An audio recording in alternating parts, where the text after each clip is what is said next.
What's going on, guys? Welcome back to the Rantin Review Pro Wrestling, and this is a news break. So we're catching up on some of the big news items from the world of wrestling this week, and we got a couple of stories today about some non-WWE and non-AEW news, which is refreshing every once in a while. First of all is Jonathan Gresham, who is the current reigning and potentially last Ring of Honor World Champion, who had some rather stern comments for the company. Now, Ring of Honor has been praised over the pandemic era for being a company that has paid its employees during that era and has been pretty grateful to them. However, Gresham had a different kind of story with that. So Gresham, after the Final Battle show, did say that Ring of Honor was a company without honor. And to quote him from one of the he had a very, very long speech, and part of the quote is this: "Pure wrestlers, we have won. Ring of Honor is now pure. In closing, I'll tell you a story, a very short story, so bear with me. Another man, very important to this company's history, once said, 'Isn't this the most beautiful thing you've ever seen?' He's standing before you here right now, and I completely understand what he meant. For many years, I believed in this company blindly. I believed that this company cared. But it wasn't until a global pandemic hit that I realized that they do not. I realized that they were forced to use us for pure technical wrestling. I realized that they did not care about honor, so as long as I am champion, I will not allow this company to get back on its feet and abandon us again. I will not allow it. I will take the heart and soul of this company and the essence of this company, and I will take it with me to Terminus." Not the place from The Walking Dead, but his wrestling organization. In Terminus, the pure professional wrestler, the pure style will be valued. We will not be treated like a last resort. We are the essence. We are the lifeblood. We are the future of professional wrestling. I know this because I am the foundation. So Gresham here painting a very different picture from what's been portrayed in the wrestling community and the wrestling media about Ring of Honor, saying that Ring of Honor didn't have any honor. That the only reason that guys like him and some of the guys who've been seeing over the last year, the whole Pure Championship, all of that stuff, was not because the Ring of Honor actually valued them, but because they didn't have any other choice, and they were the last resort to get wrestlers on the card. Of course, he's also putting over his own promotion, Terminus, which I think is a very funny name for a promotion. Again, I'm a Walking Dead fan, so the word Terminus is kind of a loaded term for me. It's a loaded word for me. So I don't know about all that, but yeah, that's an interesting take on what happened here with Gresham after the Final Battle show. So apparently not everybody is as warm and fuzzy about Ring of Honor, including the guy that gave the world title to. I mean, I don't think he really meant it to be that harsh, but it comes across as harsh in the media. An unfortunate wrestling story, and we've had already unfortunate wrestling stories this past weekend, but Jimmy Rave, who used to be a wrestling star, apparently has passed away at 39 after amputations.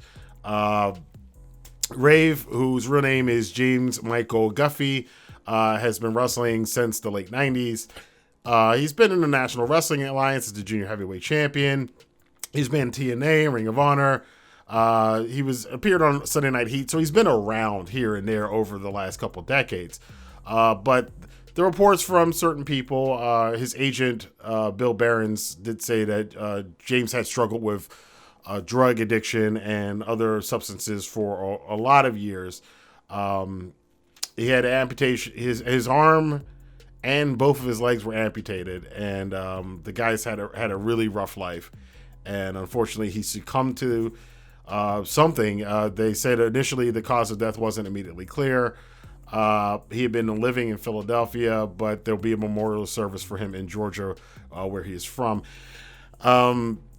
It's sad to see things like this happen. Again, the wrestling community is dealing with a lot of this lately. You know, the Jeff Hardy thing, the Jon Moxley thing, AJ Lee coming out about her stuff. Of course, we just had the Hannibal thing, that crazy shit. Now, unfortunately, Jimmy Rave has passed away, so our condolences to his family and all of his friends who knew him in his life. Less tragic news. Nick Aldis says that there's actually a benefit to guys like him and the NWA and some of the other wrestling companies because of the ongoing war, which it is a war now, between AEW and WWE. So Aldis's basic assertion was because that WWE and AEW are focusing on these larger arenas now, that it leaves some of these smaller arenas and some of these areas that they don't go to. Because a lot of people complain about AEW, and you see it every time you see an AEW post about where they're going to next for Dynamite and Rampage, and you see a lot of comments in the comment section like, when are you guys coming here? Or why aren't you coming here? I know here in Baltimore, although there are reasons they're not coming back to Baltimore after Full Gear in 2019, but I would love them to come back here. They're coming back to DC pretty soon, but they're not coming back to Baltimore proper. So, but Aldis is talking about how some of these underserved areas that don't have one of the two major league wrestling companies in North America having shows in their cities or in their areas are now prime places for some of these more regional indies to take over, and perhaps for companies like the NWA to go to some of those areas. I've been saying for a long time,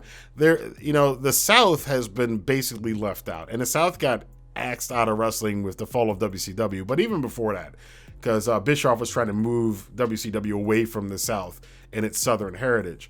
But the South was a huge haven for wrestling for so many years. Now, I don't know, it's been so long since that tradition has gone away where, back in the 80s and the 90s, there'd be guys in the wrestling shows that their father went and their father was taken to them by their grandfather, and that grandfather took the great-grandfather took the grandfather, and they've been watching wrestling throughout, generations in that family. That all ended when WCW closed.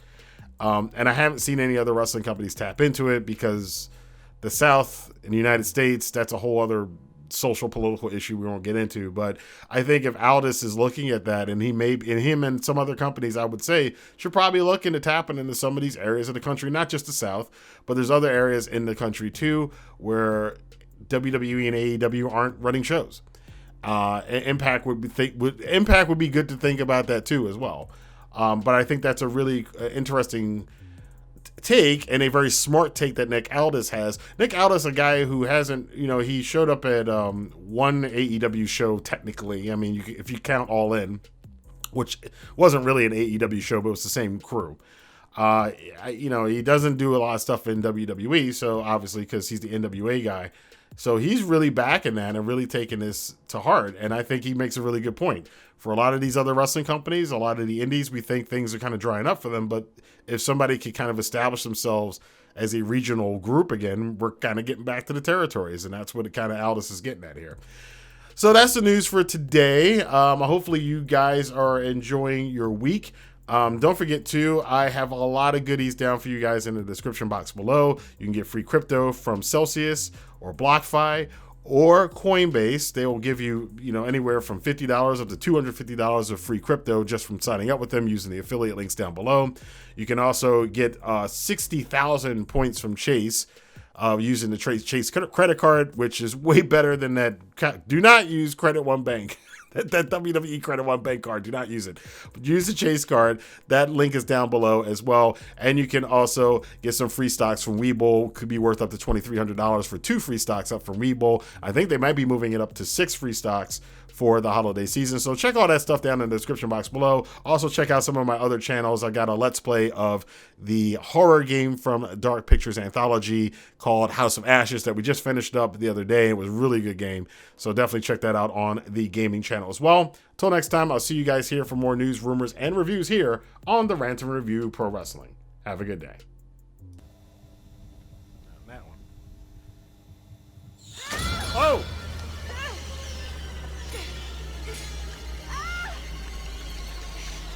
Trying to get back in her mouth? Ugh. Juicy.